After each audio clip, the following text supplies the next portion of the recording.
So after the investor vision, after vision from the US with Han, we will now recenter in Europe, where we are at the moment. Please sit down, ladies.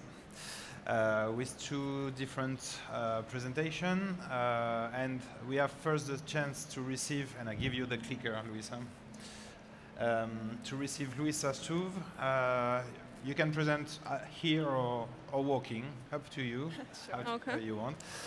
Louisa is working for the French Health Ministry of Health. She's in charge of the activities around digital health in the framework of the French Presidency of the European Council this year, or at least this semester, from January to June. You've worked at international level. First, you're not only French, but you're as well German. So you're French-German.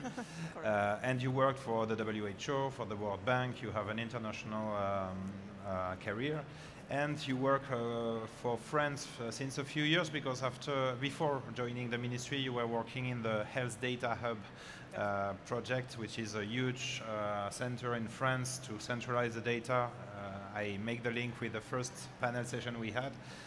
Health Data Hub, very good example. And so now you will explain us the digital health strategy acceleration in France and the presidency. What are your priorities and what are the priorities of Europe for this year? Thank you so much, Julien. It's a pleasure to be here, and I would like to thank the Ministry of Health of France, would like to thank ECH Alliance, and 4 years from now to host this session and to invite us to present the digital health agenda, but also the presidency, the EU presidency, which France is now having actually started in January, and we're very glad to present what the digital health agenda looks like. So, going on my presentation, so thank you for introducing me. First, I'm going to focus on France, and then I'm going to give you some perspective of what's going to happen at the EU level for digital health until end of June, at least, and then, of course, to be continued. So the French e-health landscape at a glance. So there are several key actors. Obviously, there's the Ministry of Health with a new e-health delegation, which is the newest delegation of the ministry and which has put in place the e-health roadmap I'm going to speak about. There's also a national e-health agency, which is implementing interoperability standards and really doing the practical, the technical work of that. We also have the National Health Insurance Fund. As you might know, France has universal coverage, so almost everyone is insured. So that's lots of interesting data also, as you can imagine, which is being collected from patients. And we have the National Health Insurance Fund ensuring healthcare. And then we have, as Julien just mentioned, the French Health Data Hub. It's a new initiative, actually, which is cited quite a lot internationally, because it provides a unique gateway to access health data for public interest research. So just to provide you some context of the creation of this e-health delegation and about how we see the implementation of e-health. So we see it like Laura Letourneau, who's the head of this e-health delegation, sees it as this e-health shift needs to be underpinned with strong values. So because we know that Uberization happens, so we know that there's lots of private actors which are anyways there. So instead of just creating two movements at the same time, we prefer to accompany being a strong state in terms of digital health, providing the values and the accreditation services and so on. So that's a very different way of seeing the privatization which happens. So that's a little bit how we see the role of the state as a platform in this digital health shift. And this is also part of this presentation here in this house that you can see is like this global vision about how we see the implementation. So in this house, you see in the rooftop the use of data. So as I mentioned to you, the French Health Data Hub. All of these slides are, by the way, also available online. So we'll share the links with ECH Alliance after. There's also, as part of this house, the digital platforms such as services for professionals and services for citizens. And then all of that is on the basement. We have the core services and the core referentials. So as you can see, it's a very holistic vision, and including not only the health sector, but also the medical social sector, so for elderly care, for social care and so on, but also social dimensions exclusively.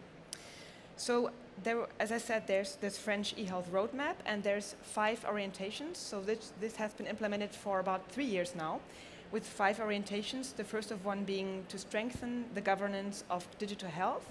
The second one to be increasing security and interoperability. of health information systems. The third one is to accelerate the deployment of core digital services, as you've seen in this house in the basement. There's also the deployment of digital health platforms. I've mentioned to you the French Health Data Hub.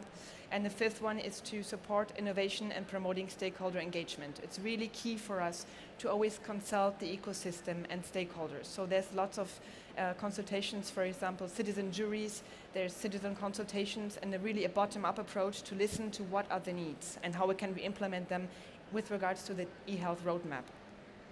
Now this is a little timeline of little success stories that we've accomplished for the past 3 years with this creation of this new delegation, this eHealth delegation at the French Ministry of Health, officialized in 2020.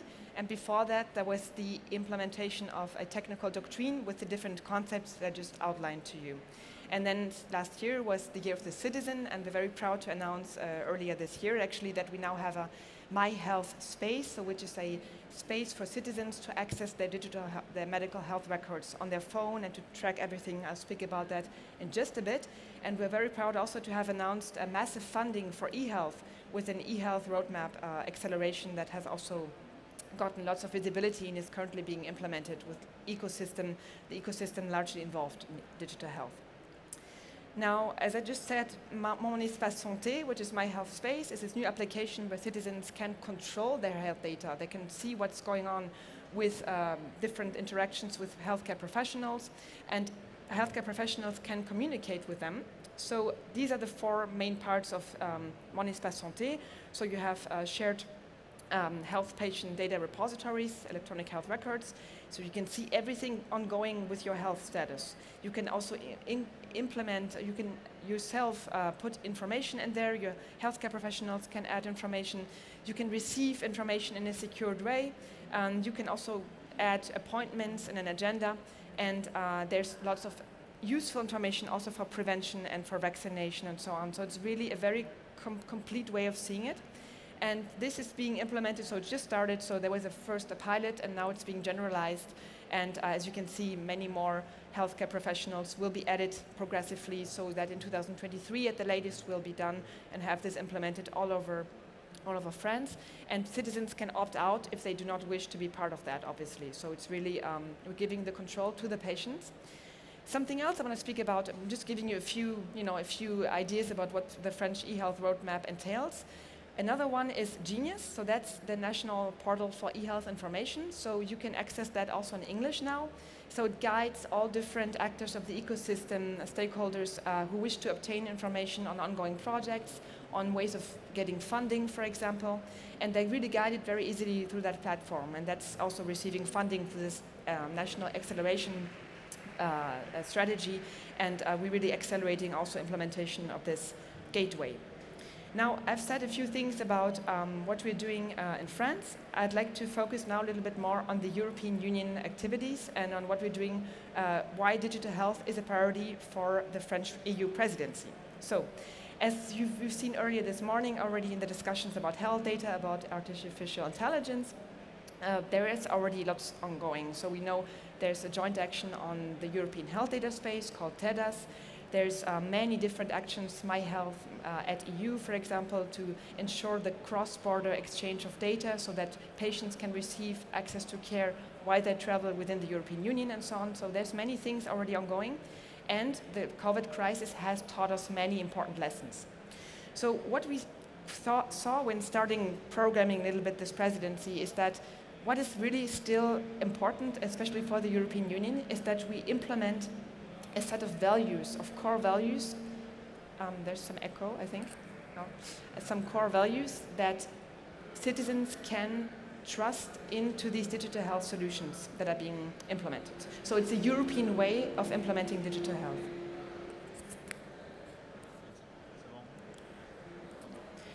Now, what are the goals of the presidency? The President of the French Republic announced in December that there were 3 core values to that. So the first one is strength, the second one is relaunch, so relaunch in the wider sense of the economy, of the European economy, and the third one is European belonging. And that's exactly where those values fit in. We need to make sure that digital health is being trusted, that citizens trust the new digital health solutions that are being promoted at the EU level. So the President was referring to a stronger, more sovereign, more united Europe, to make Europe a digital leader, to Europeanize strategies to support innovation and also the growth of startups, and refer to the Europe of public health. So those priorities are clearly aligned with what we then implemented for digital health. So just a few weeks ago, there was a ministerial conference. I'm going to show you a few impressions after, where we focused on e-health and how to ensure that citizens are being embarked in that roadmap. And there will be another meeting of the Ehealth Network, which will take place early June. So the Ehealth Network represents all different stakeholders, e-health stakeholders, in each European country, and they get together to implement. Also, they were very active in the COVID certificate, for example, so they really foster these different trends. Now, what are the key goals of this European strategy for digital health that we're trying to promote? I just mentioned to you that we have the values, so we have an ethics principles I'm going to speak to you about today, that we adopted actually and that were presented during that ministerial conference on February 2nd. But there's also other work streams. Another one is focusing on the construction of a European single market. So we're focusing here with regards to digital health on the progressive harmonization of technical standards on the one hand. So there was the adoption of SNOMED CT, so to enable better interoperability between data sets and between terminologies. It's quite an important progress that has been achieved at the EU level. And the second one is to go towards a progressive harmonization of market access. And these go hand in hand with the values of the presidency. So obviously, we need to make sure we all know that in different EU countries, every country has different requirements for medicines, for digital health solutions to access the market. So if ideally we could move into some common vision where it would be easier for different providers of digital health solutions in particular to harmonize the steps and to make them faster. That's the goal. Obviously, we cannot make this happen in 4 months, which are left for this presidency, but we can set the tone and then hand over to the next presidencies, which is the Czech Republic and then followed by Sweden. Now, this is all part of a wider context, so I've already mentioned to you some of these initiatives, but you can see that we speak all about this European health data space. It's a big buzzword these days, but we don't all know what it's all about, actually. And in a few weeks, we're waiting for a proposition from the European Commission. A regulation will be proposed on that, and it will entail both the primary use of health data, so for the provision of healthcare per se, but also the secondary use of health data. And that's quite important and quite massively funded, which entails wide secondary use for health data is for research, for innovation, for policy making. And there's also a pilot project which the European Commission currently funds. So there's a consortium which is being proposed, which is actually led by the French Health Data Hub, so which is currently awaiting approval, and which will test already different health data flows between different EU countries, whether in practice this is actually possible. So this is already being tested, and while this is being done, the European Commission will propose its regulation. And so, as we see, we needed to create these values, these ethical principles, which need to create some form of basis of these discussions for such a regulation. And as I just said, the common technical standards and terminologies with SNOMED CT, but also the European harmonization of market access procedures. Now, this is accompanied by very massive and strong financial instruments. So at the national level, we have, for example, different national funds, but also you might have heard of the Recovery and Resilience Facility and other different funds that you can see on the slide. As an example, in France, we have translated that into what we call the Ségur. So we massively benefited from that recovery and resilience funding, actually, to implement that for the digital health transformation in France. And at the EU level, you have also maybe heard of EU for Health. So it's a pluriannual massive funding at the EU level, but also Digital Europe and Horizon Europe, which is also accompanying that. And these programs all speak to each other. So obviously, they're doing different pilots and experimentations, but they're all aligned. And this will lead to a more massive uptake of secondary use of health data, so more researchers can access data, for example, in different national hubs, for example, or even at the EU level. Now, going back to what the priorities are of the French presidency, we have a very ambitious agenda actually for digital health, which has started already in January, and we have promoted more than 20 events, so hopefully which you can some of them you might be able to attend. So you can just see here on the slide the different partners of this French presidency, some of them from the private sector, others are universities, others are innovation hubs, which are actually part of the digital health program, both at the French and at the European level. And those are the events which are currently taking place. So I just mentioned to you this conference which took place on February 2nd. That was a ministry event. All these events that you can see are here on the slide, which are also available on the presidency website, focus on different perspectives of how to foster the digital health agenda. So as an example, next week there's an event called MedInTech. It focuses on innovation, on different progress. There's some pilots and some use cases on clinical research for digital health.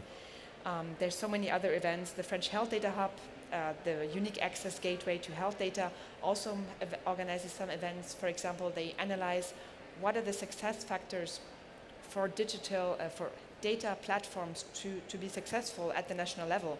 And they're also looking at different data standards. For example, the Health Data Hub is experimenting currently OMAP, which is a data format, for example, so they're also discussing that in one of the events. So I really warmly invite you to look at the program and to come and attend. Some of them are going to take place in France, in different regions, so might be worth a visit. And if not, you can also attend many of them virtually. This is again the agenda. I won't go more in detail about that. I just wanted to give you a little bit of feedback of this ministerial conference and speak about the digital health principles. So these were being adopted during that conference, actually. So that conference has featured the DG Santé, so Sandra Gallina, who's the General Director of DG Santé, and her counterpart for DG Connect, which is Roberto Viola. And we had lots of European ministers actually supporting that conference and also speaking at that conference. And yeah, this is just a few impressions because we're very proud. We actually did present the European ethical principles for digital health. And I'm really glad also to hear before from the US perspective with ATA, who also focuses so much on the importance to that citizens understand what's going on and that digital health solutions are being conceived for the citizens and that they're being conceived in a way that they are usable. And so I'd like to give you just an overview of those dimensions which are currently which have been adopted and for which a roadmap is currently being implemented by the whole digital health ecosystem. So we're working really hard that until June 1st, we have a really tangible roadmap for the 2 years to come to really make these values something totally natural for digital health solution providers, for policymakers, for the academia, that they're part and parcel of our common work. So what are those principles? There's 4 principles per dimension. So the first dimension is to base digital health on humanistic values. There's 4 principles to that. The first one is to complement digital health, should complement and optimize face-to-face healthcare. We're not here in just solutions where digital health should be just replacing face-to-face healthcare, but it is complementary. The second is that individuals are being informed about the benefits and limits of digital health. Citizens are fully available, fully literate to understand, so it's important to make this information fully available and not just part of that. A third principle is that individuals are being informed about those services and can easily customize their interactions with them. So it's important also to know that when you, for example, when you download an application, a health application, that you accept something, but you have to be fully aware of what you're accepting, and you should be able to customize the amount of information that you can share, for example. So it's really, you have, as a citizen, should have power about that and be emancipated. And also artificial intelligence, as we've seen in the previous panel, it should be made, reasonable efforts should be made to make it explainable and to avoid discriminatory bias in that. That's the first dimension. The second is really focused about the citizens and their control about their health data. The first one here is being that individuals should be actively involved into the shaping of European and national frameworks on digital health. So if possible, can we involve them in the governance so that as early as possible, they can actually express their preferences about what they want to see in terms of digital health solutions, what are their needs. And as an example, the French Health Data Hub, this public platform for health data, actually involves the French National Umbrella Association for Patient Associations. So they're part of the governance structure, and this could be an example of involving citizens better. The second, or the sixth principle actually of those 16, is that individuals should be able to retrieve their health data. So they should be able to press some sort of button or be able to just say, I want to get access to my health data and know for which purpose it's being used, which is the third one. And the fourth one of those is that they should be able to also exercise their rights, including objection when they do not want their data to be shared. The third one is about accessibility. We've spoken a lot about this already beforehand, but it's about making digital health inclusive. So it means that those levels of literacy should all be considered. And literacy is a big term, but it should definitely be more addressed at the EU level and together. And to address disabilities, questions of age, questions of rural, different access in terms of rural or urban settings, for example. Digital health services should be intuitive and easy to use. The 11th one is that individuals should have access to training also to use those applications, for example. It's important to accompany the publication of such, making available such tools with adequate and easily accessible training. And last but not least, to include support also through human communication. And now getting to the last part, to the last dimension, which is about eco-responsible digital health. Here also in this, at this conference, actually, I've seen a few panels on that, actually. So we're getting more and more into that, but not sufficiently yet for the topic of digital health. And that's where we propose this dimension, where we need to consider the environmental impact of digital health. Digital health should be developed in compliance with ecosystem best practices or eco-design best practices, and we should consider the reuse of digital health applications and recycling as well. And obviously, we all would like to seek the reduction of the ecological footprint. So I gave you just a quick overview of those 16 principles and those 4 dimensions. We really hope it is convincing to you and that we can embark the main ecosystem of digital health into that and work a lot until June to make available an action plan. And that's where I'd like to end my presentation. I would like to thank all actors which are involved in this collaborative work, and we might be in touch with some of you actually in the next weeks to come. And thank you again, Julia, for having this. Thank you very much, Luisa. It was a great presentation. A lot to do with the French presidency during this semester and a lot to engage. We will discuss about that and take a few questions just afterwards. I'm pleased to give the floor to Carolina. Carolina is our wonderful innovation director at ECH Alliance. She's from Finland. She has a background in political science. She is very experienced in managing projects at the international level. You've worked with the WHO, LC Cities. You've worked with different international organizations, My Data as well. You're an expert on this topic of data. So I let you the floor to present us a very important program we have at the moment in Europe called Next Generation. Caro? Super, thank you so much, Julian, for this kind introduction. Good afternoon, everyone. I met some of you here in the morning when I spoke shortly about our EU finance projects. And now I'm here to tell you about the Next Generation EU, which is the policy and the financial framework for the post-COVID EU. So what is it about, and what actually ECH Alliance, what we as the ECH Alliance, we want to do about this?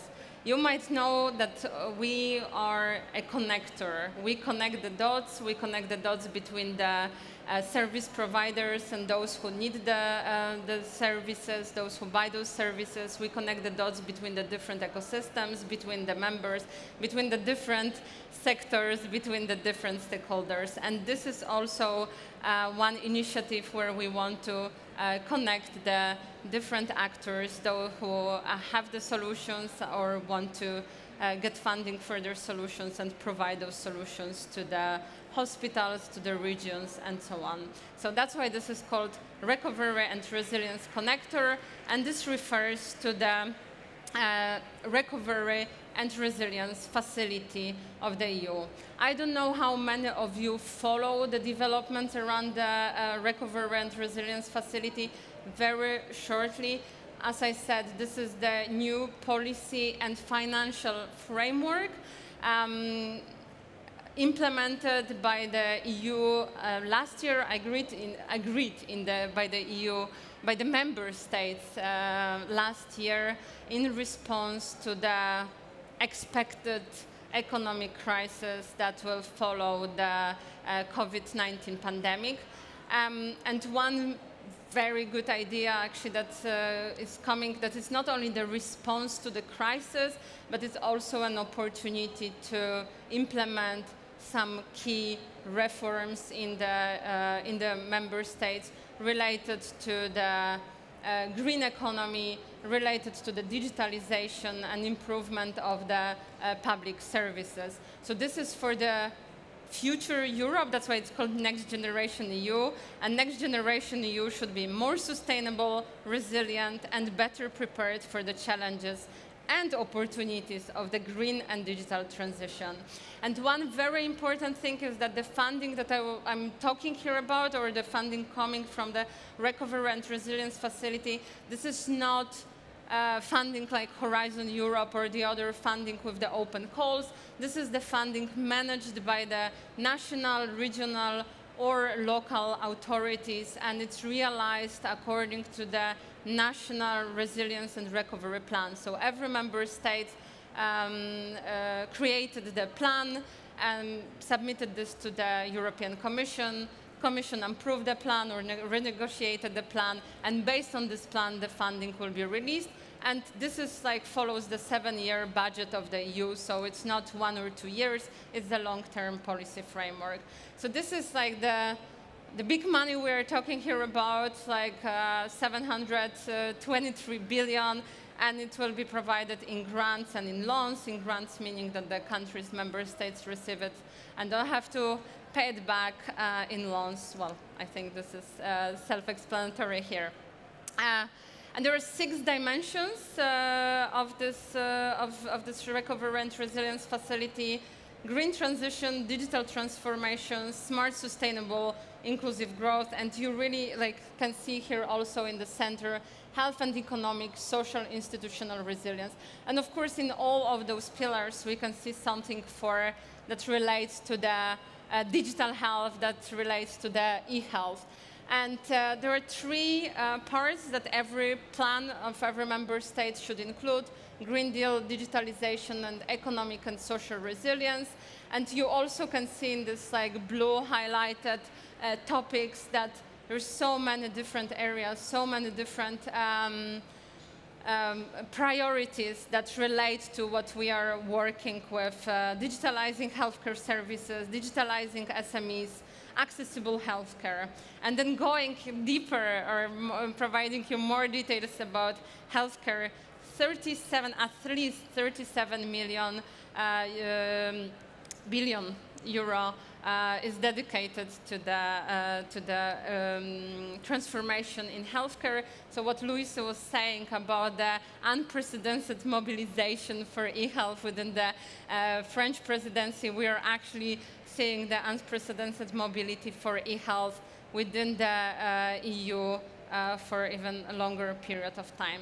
And what we as the ECH Alliance, what we can offer you in regard to that. So of course now you know that if you haven't heard about this before, you know that there is this big funding coming. It's actually as I showed on the first slide, 22 member states have the plans agreed, 17 member states started to receive the funding. So this is moving, something is happening.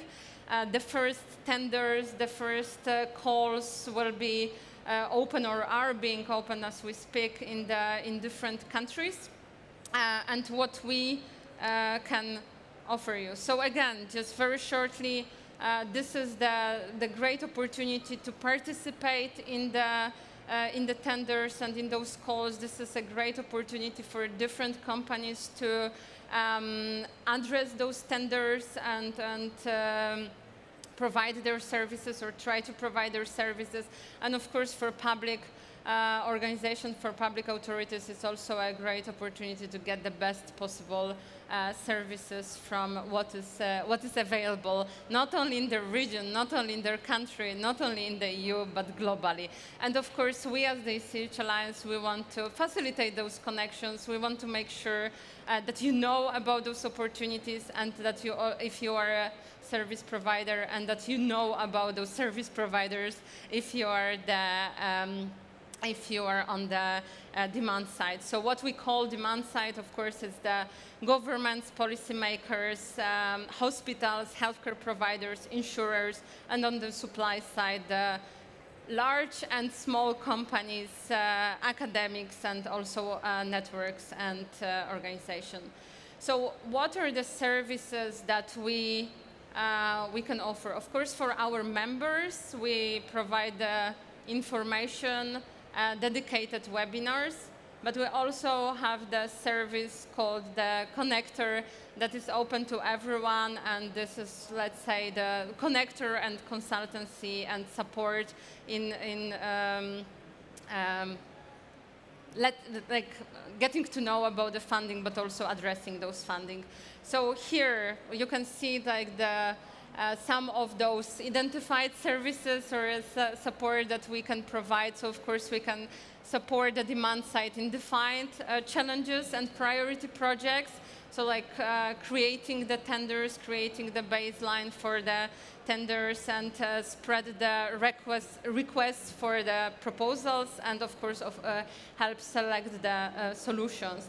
And then on the supply side, of course, organize the information session, market analysis, cross-border cooperation, also helping designing the offer and proposal submission. So definitely, and also engaging with our ecosystem, engaging with the non-EU partners.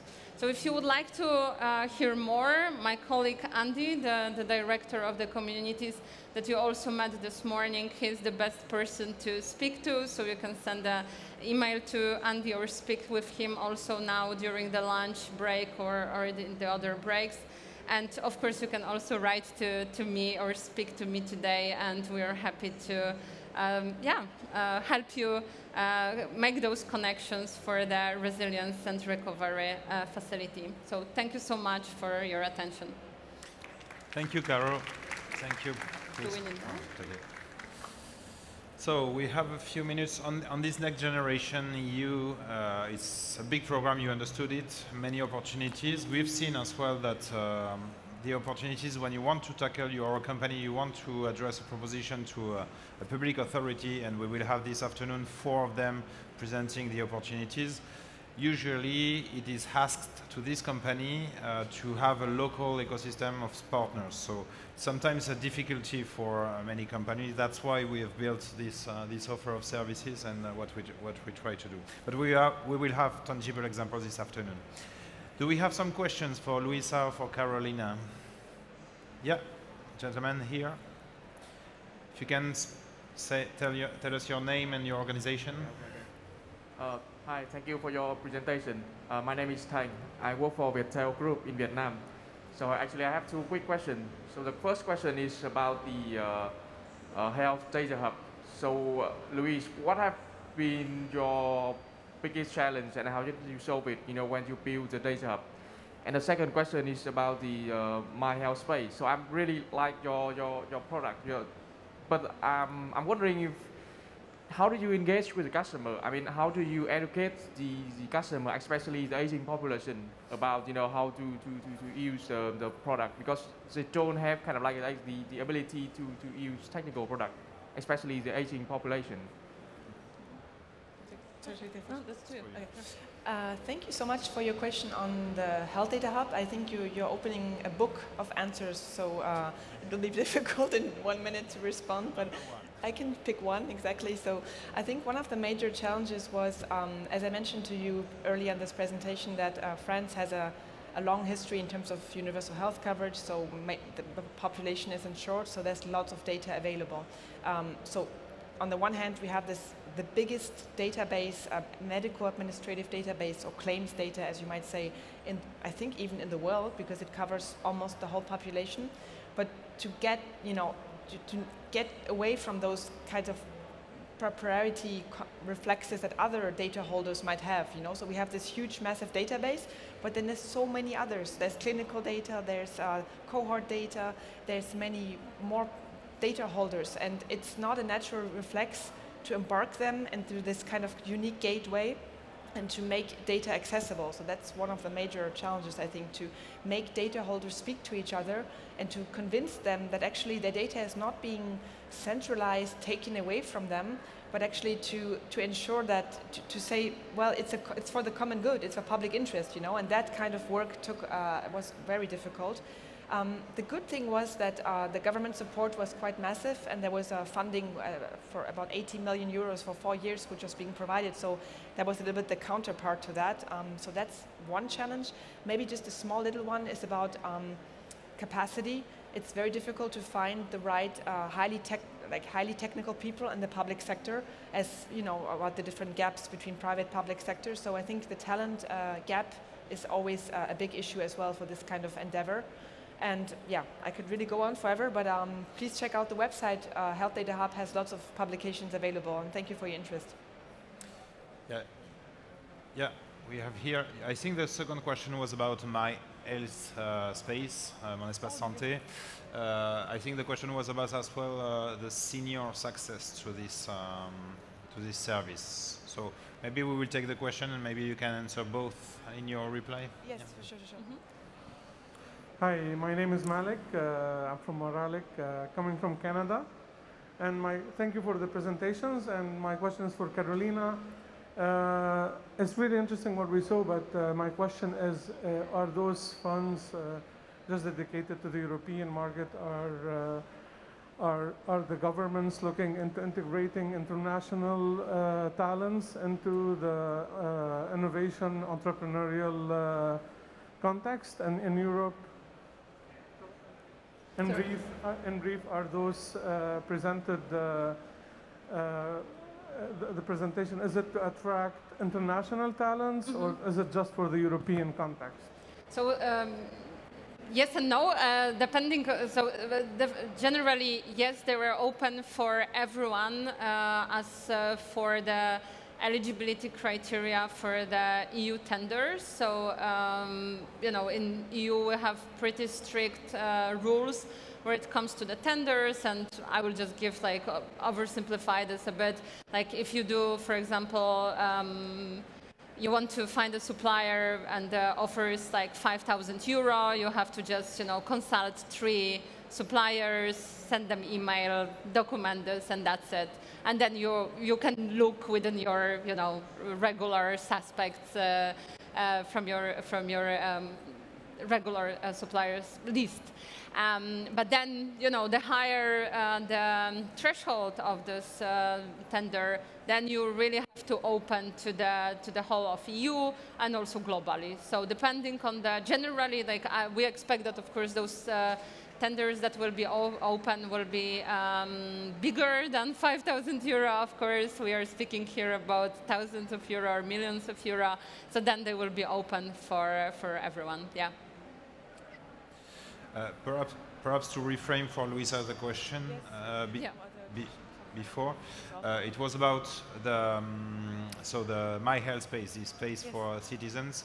Maybe just to enlarge a bit the question, it was about seniors accessibility, but globally, I know that last year, 2021, was a big year for citizen engagement in this program. Totally. Maybe you can tell us about that, how we motivate citizens, French citizens, to adopt this new tool. No, it's an excellent question about as I mentioned, there was some citizen juries, so we do really the bottom-up approach. We have to rephrase the question once more, the first one, because I'm still not quite sure I got the purpose. accessibility of seniors, of older seniors. people. Okay, I'm sorry for the lost in translation. So yeah, very good question. So we make them, obviously, the digital principles that I presented, they are all applied already in France. So obviously, when this application was being conceived, obviously the population, the elderly population, was also considered, and it is and remains a challenge for the elderly to use applications and on their phones, for example. So we do provide for also training of healthcare professionals and of social workers, for example, to help those elderly to be able to use Mon Espace Santé, obviously. So the goal is indeed to embark the whole French population. We don't want to see any opt-outs. I'm just joking. Obviously, there will always be opt-outs, which is normal. We're in a democracy, so people might not want to be part of that tool, which is great because it does provide a whole overview of your health status, about what prevention measures to take and so on. So to respond to Julien's questions, we did lots of consultations, bottom-up consultations. Tour de France was being launched already 2-3 years ago, where the delegates of the eHealth delegation went all over France to discuss what are the needs and how can we best make sure this is being deployed nationally. So yeah. They didn't do cycling the Tour de France. Sorry? They didn't do cycling the Tour de France, I assume, Maybe this time. they did, actually. I hope they were also physically active I would see our themselves. minister, who is very sportman. Yeah. Why not? Do we have other questions for Luisa or Carolina? No? I think everybody is hungry. Yeah? I see. Mr. Andrew, you're hungry? So, thank you very much, ladies, for your presentation. It was a great presentation. I welcome everybody to engage both with the French presidency all these following weeks until June, with all the events that will be on the website of the presidency, on the website of ECH Alliance, and with us at ECH Alliance, because if you're interested to catch some business opportunity, and again, this afternoon we will have another view of that, of 4 of them, please be in touch with us, Carolina, Andy, everybody is on the room to answer your questions. So thank you very much for your participation. So much. Thank you, we can applaud.